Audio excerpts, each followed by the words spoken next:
Esse é um trabalho cujo tema é a frequência do bruxismo em vigília em estudantes da pós-graduação. Para começar a falar desse tema, é importante a gente falar sobre a prevalência. A prevalência do bruxismo varia aí entre 5% até mais do que 90%. Essa variabilidade provavelmente existe devido a uma falta de diagnóstico padronizado e porque utilizam diferentes métodos para fazer esse diagnóstico.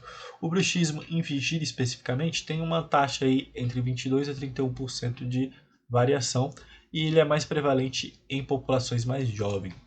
Então, o que é o bruxismo em vigília? O bruxismo em vigília tem sua etiologia multifatorial e é caracterizado por uma hiperatividade dos músculos da mastigação por um tempo determinado, em que o paciente ele vai estar em vigília, e isso vai ser definido pelo contato ininterrupto, repetitivo dos elementos dentários, em encostar, tensionar, apertar a mandíbula ali em uma mesma posição. E aí tem fatores com os psicossociais e como os biológicos que têm uma interação. O objetivo do estudo então era avaliar o comportamento muscular dos estudantes da pós-graduação em vigília, utilizando o Brooks App, e relacionar com os questionários que foram feitos, avaliando o estado emocional, qualidade de vida e relacionado à saúde bucal e os hábitos bucais principalmente.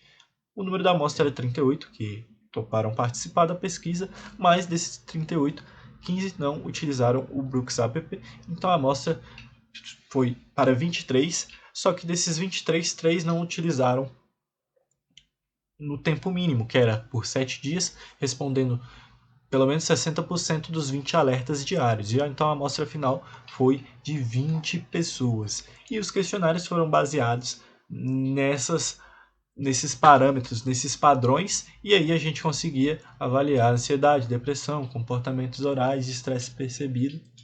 O aplicativo é o Brooks App, ele utiliza a avaliação momentânea ecológica.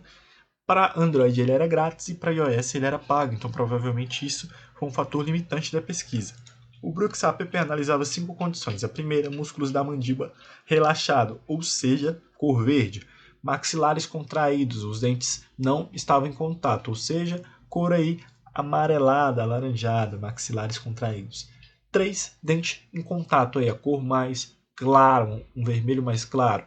Apertar os dentes, essa aí em vermelho, e tinham rangeio nos dentes, uma cor mais amarronzada. O total da amostra era 20 pessoas, 7 pessoas tinham sexo feminino, 3 pessoas tinham sexo masculino. A média de idade foi de 28,65 anos. Analisando os questionários, 95% dos pacientes possuíam alto valor de comportamento oral e 1% baixo valor.